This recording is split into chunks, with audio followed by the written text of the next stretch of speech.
제가 어린 애들을 정말로 걱정하거든요.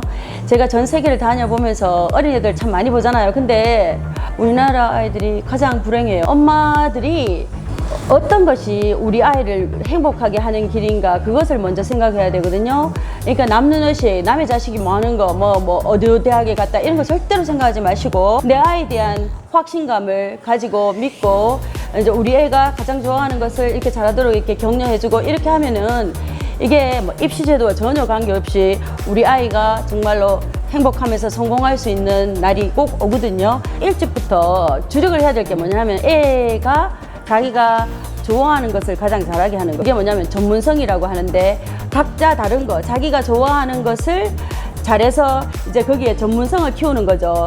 최소한 10년 동안. 그런데 이제 이 전문성을 키우려면은 어떻게 해야 되냐면, 가르치는 게 아니라, 부모든 교사든 가르치는 게 아니라 그냥 재미있게 소개해줘야 돼요. 애가 스스로 그게 호기심이 생겨서 스스로 배우고 싶어서 막 찾아보고 더 알고 싶어서 막 스스로 탐구하는 거거든요. 애가 좋아할 때만 거기에 재능이 있는지 없는지를 알 수 있어요. 좋아할 때만. 잘하기를 신경 쓰지 말고 이제 무조건 좋아하는 거. 지금까지의 연구 결과를 제가 종합해 보면은 그 혁신가들은 아버지가 없는 사람이 많았거든요.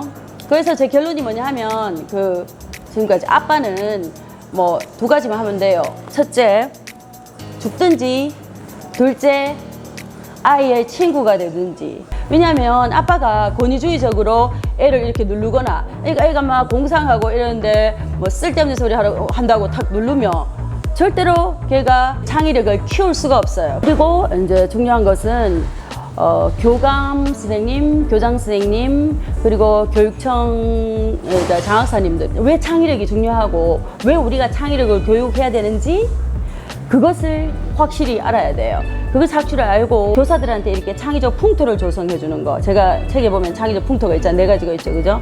햇살 풍토, 비바람 풍토, 그 다음에 그 토양 풍토, 공간 풍토, 이 4가지 풍토를 학교에 조성을 해줘야 돼요. 풍토를 조성하면서 진짜 교사들한테 역사적 사명감을 심어줘야 돼요. 그러니까 우리나라가 지금 이렇게 계속 이제 외우고 옛날과 같은 그런 교육 방식으로는 우리나라가 망한다. 근데 이 나라를 살리기 위해서 우리가 지금 창의력 교육이 해야 된다. 이런 역사적 사명감을 교사들한테 심어줘야 돼요. 그러니까 물론 입시 제도를 바꿔야죠. 멀티플 초이스 퀘스천, 그러니까 뭐 사지선다형, 오지선다형 이런 걸로 하면은 공평하다고 생각하는데 사실 그게 가장 안 공평해요. 왜냐하면 사지선다형, 오지선다형에서 고득점을 하려면은 부모가 더 배우고 또 더 돈 많고 시험 준비에 투자하는 돈이 엄청 남들보다 더 많아야지만 저 점수를 더 따는 거거든요. 그러니까 대학 전체에서 그 애들 뽑는 게 아니라 각 단과별로 애가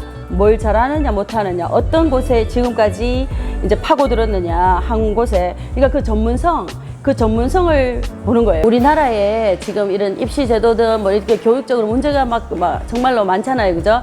그 근원이 뭐냐 하면은 2가지예요. 첫 번째가 뭐냐 하면 유교주의죠. 두 번째는 시험 위주 능력주의예요. 근데 유교주의는 공자가 시작한 거잖아요. 근데 그게 그 기원전 500년대에 공자가 시작했는 거. 그 공자에 따르면 가장 이 사회에서 가장 높은 지위에 누가 있었냐? 학자가 있었어요. 학자. 성현들의 말을 공자왈, 맹자왈 하면서 외우는 거. 그런 사람들이 존경을 받았단 말이죠.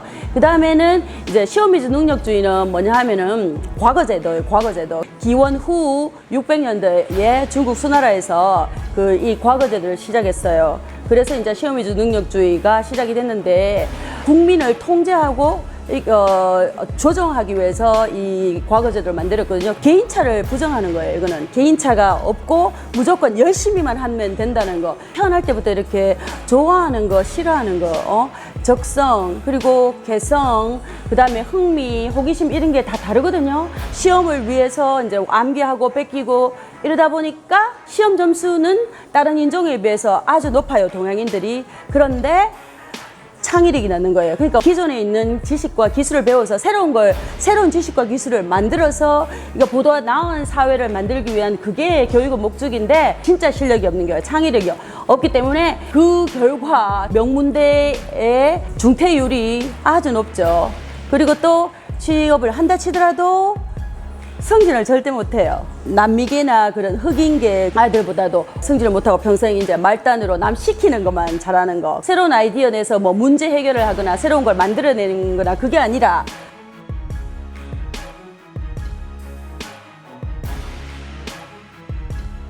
In a country as Confucian as Korea is, the concept of thinking new things, the idea that young people can disagree with their professor, the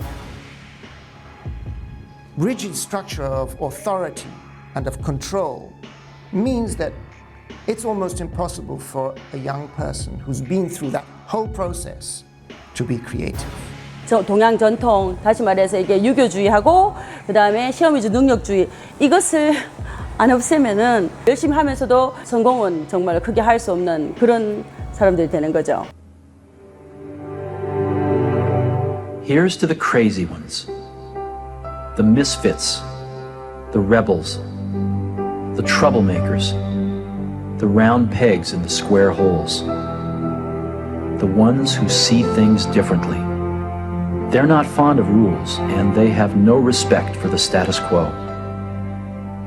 You can quote them, disagree with them, glorify or vilify them. About the only thing you can't do is ignore them, because they change things. They push the human race forward.